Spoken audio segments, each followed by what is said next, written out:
এসে তারা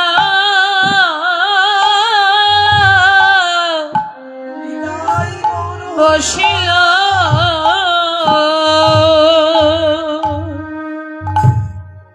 যারা গৌর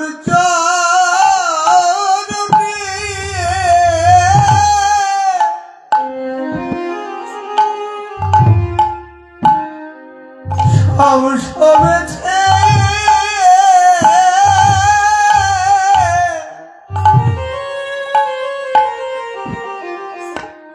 এসে তারা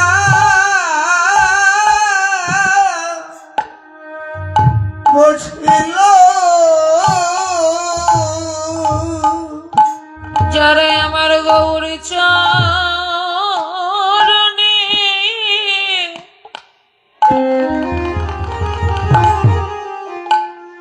সব সপেছে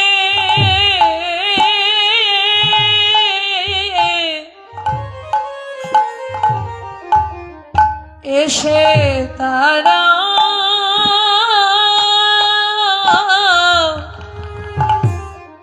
বসিল যারা আমার গৌর চরণে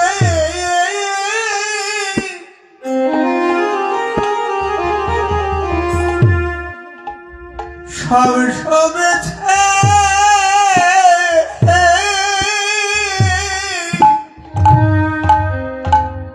এসে তারা বসিল যারা আমার গৌর চরণে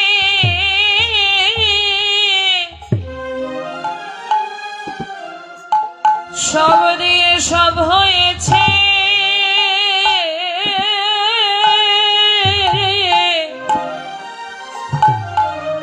এসে তারা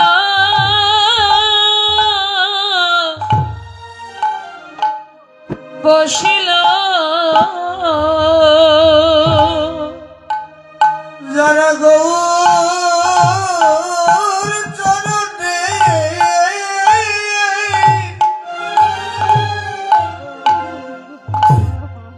জীবন যৌবন সব সবেছে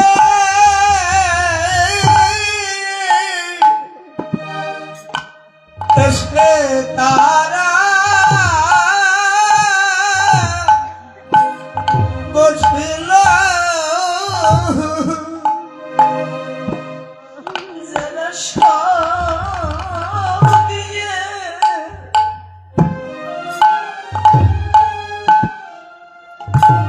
গৌর চরণে সব দিয়ে সব হয়েছে ওহে গৌর মামা বলে বলে সব দিয়ে সব হয়েছে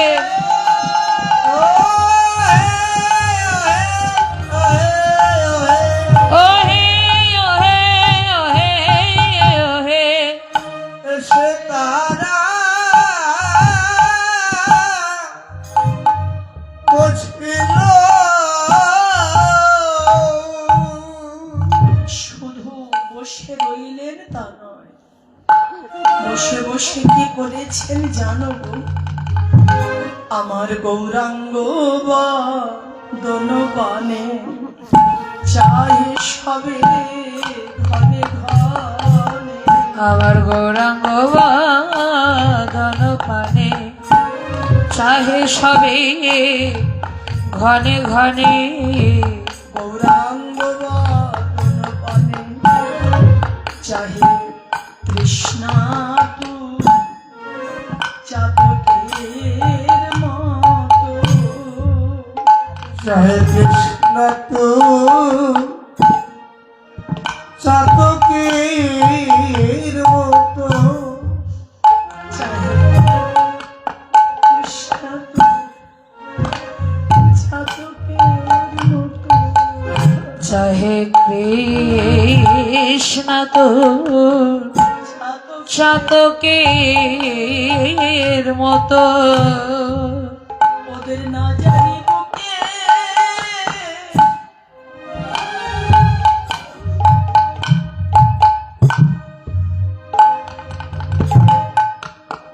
না জানিব কে কতই তৃষা চাহে কৃষ্ণ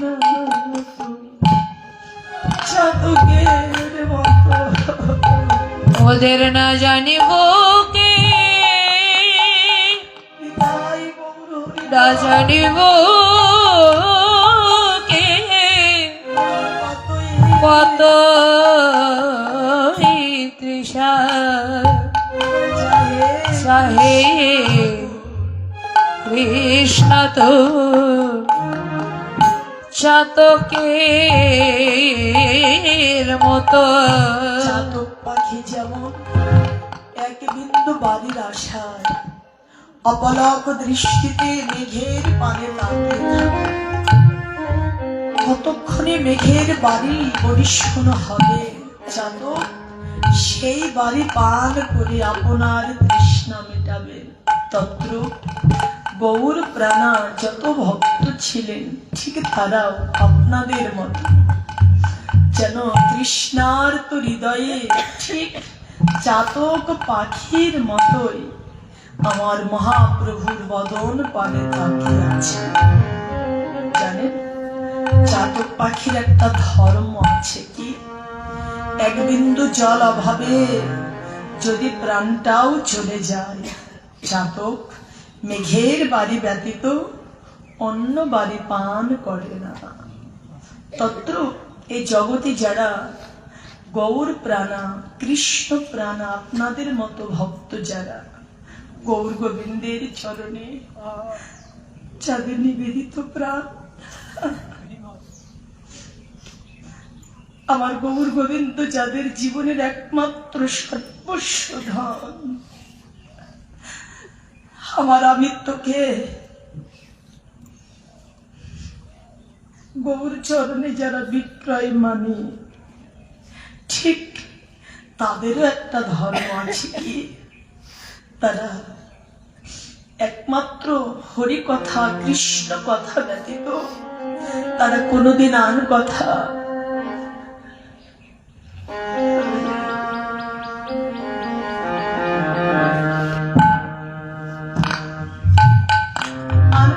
বলবেও না, কখনো তারা আন কথা শুনবেও না, আনের সঙ্গ করতে চাইবে না, যাবে না। এটা হচ্ছে গৌর গোবিন্দ প্রেম অনুরাগী ভক্তের ধর্ম। তাই আপনাদের মতো অনুরাগী যত ভক্ত ছিলেন, সাত সকালে সবাই দল বেঁধে এক এক করে গৌরের পাশে এসে তারা গৌরকে ঘিরে বসলেন এবং বসে বসে চাতক পাখির মতো গৌর বদন পানে তাকিয়ে তাকিয়ে গদগদ কণ্ঠে কইতে লাগলেন, কৃষ্ণ কথা শুনিবারে কহে কৃষ্ণ কথা শুনিবারে গৌরীকে আমরা বড় আশা করে এসেছিলাম, বড় আশা করে এসেছিলাম, তোমার শ্রীবদনে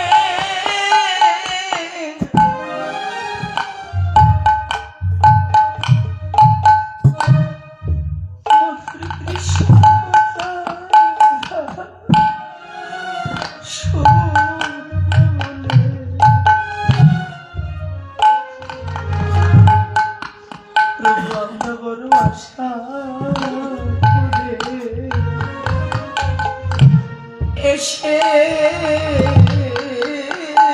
এসেছিলাম, তোমার শ্রীবদনে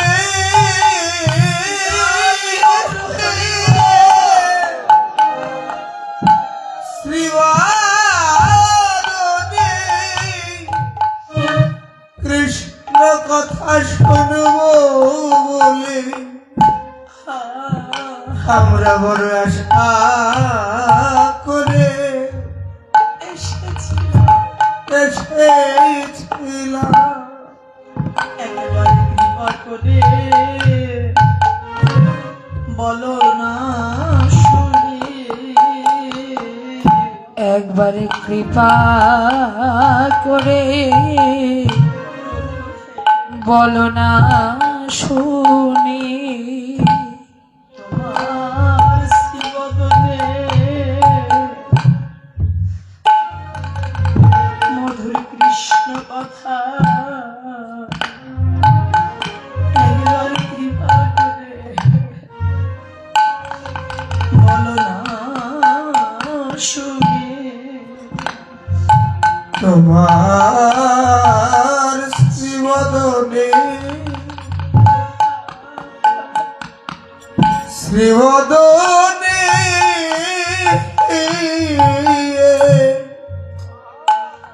মধুর কৃষ্ণ কথা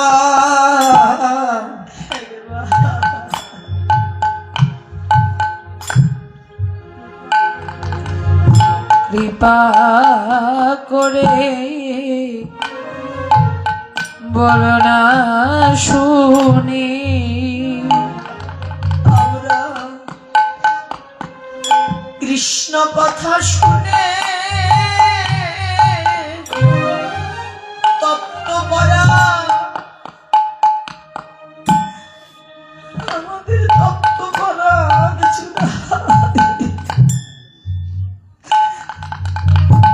গৌর হে একেবারে কৃপা করে বলো না শুনি। কৃষ্ণ কথা শুনে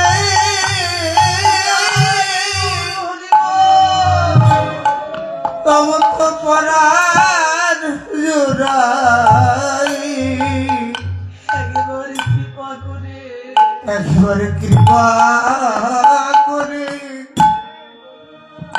বলো না শুনি। কৃষ্ণ কথা শুনে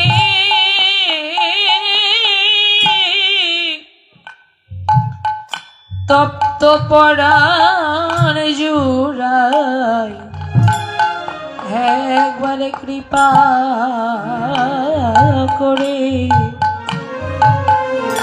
বলো না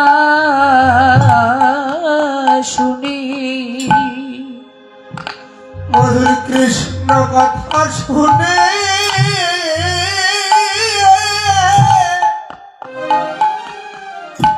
তমত পরাণ জোড়াই প্রভু আমরা বড় আশা নিয়ে কৃষ্ণ কথা শুনে পরাণ জুড়াই, বড় আশা কথা শুনে পরাণ জুড়াই, আশা নিয়ে এসেছিলাম। একবারে কৃপা করে বলো বলো না শুনি। কৃষ্ণ কথা শুনিবারে কহে কৃষ্ণ কথা শুনিবারে আস।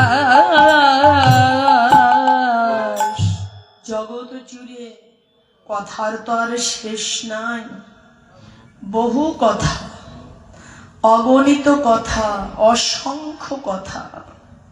কিন্তু এই যে পৃথিবী জুড়ে এত কথা রয়েছে, যেমন সুখের কথা, দুঃখের কথা, আনন্দের কথা, বেদনার কথা, আঘাতের কথা, প্রতিঘাতের কথা, পাওয়ার কথা, না পাওয়ার কথা, হারানোর কথা, কত ভালো কথা, কত মন্দ কথা।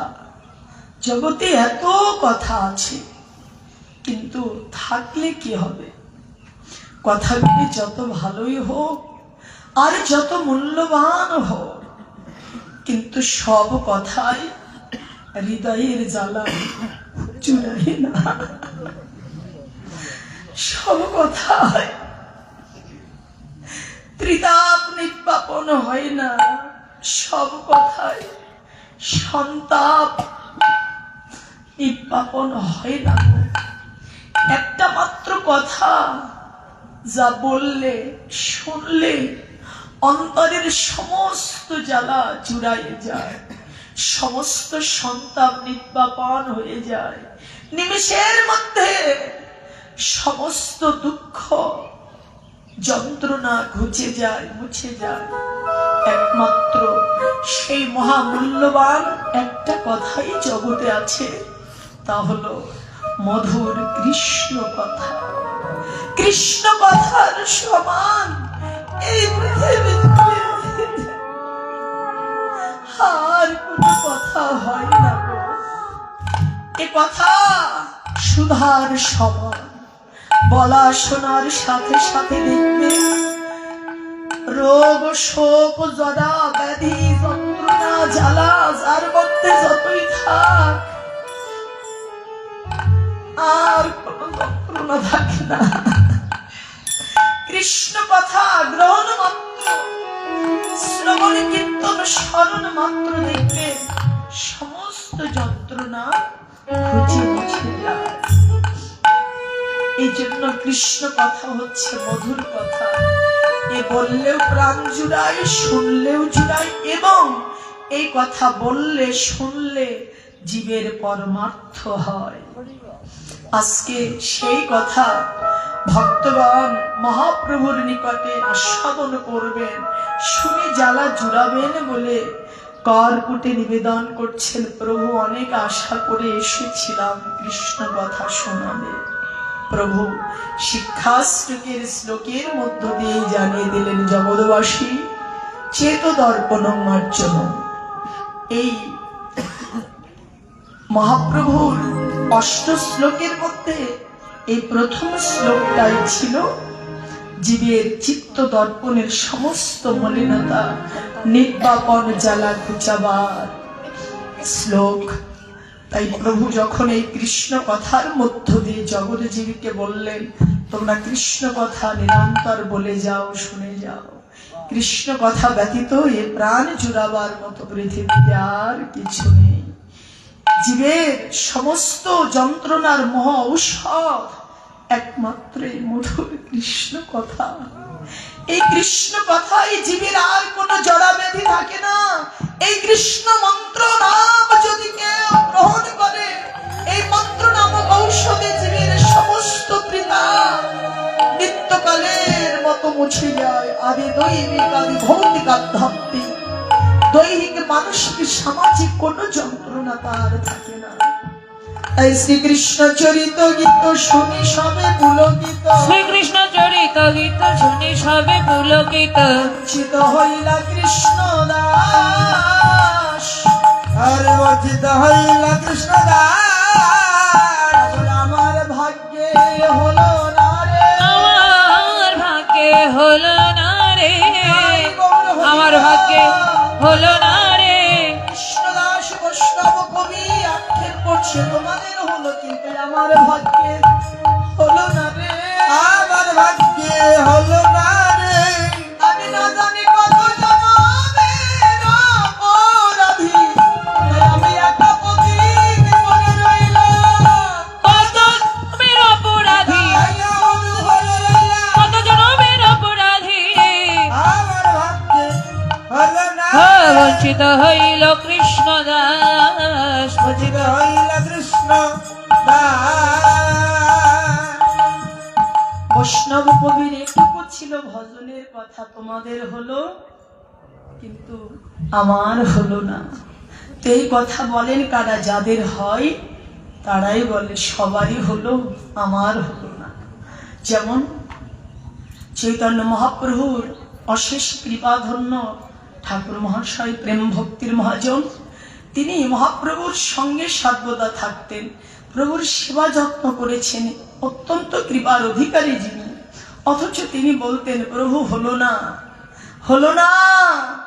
এই পতিত পাবন অবতারে তোমার মধুর কৃষ্ণ নামে এ জগতে কত স্থাবর জঙ্গম, কীট পতঙ্গ পশু পাখি, জগতের কত ধনী মানি গরিব দুঃখী কাঙাল রাজা জমিদার ব্রাহ্মণ পণ্ডিত জাতি ধর্ম বর্ণ গোত্র নির্বিশেষে এমনকি মহাপাপী চাপাল গোপাল জগাই মাধাই পর্যন্ত উদ্ধার হয়ে গেল। অথচ এই পতিত পাবন অবতারে তোমার কৃপায় দাসের প্রতি হলো না। এই পাবন অবতারে প্রভু তোমারও হয়তো কি কৃপা থেকে কেমন আমি গায়ে উঠছি তো। এই দাসকে তুমি কেমন কৃপা করলে না প্রভু। কেবল আমি তোমার কৃপা থেকে সম্পূর্ণ বঞ্চিত রইলাম। এই কথাটির তাৎপর্য ডক্টর মহানামজি বললেন, ওগো প্রাপ্তি যার যত বেশি, হৃদয়ে অভাব বোধটাও তার তত বেশি। কারণ জীবনে যে পায় সে কোনোদিন বলে না আমি পেয়েছি। তার মধ্যে এই জিনিসটা সব সময় কাজ করে, সবারই হলো কিন্তু আমার হলো না। আর এই ভাবনাটাই হচ্ছে একমাত্র প্রাপ্তির প্রকৃষ্ট উপায়।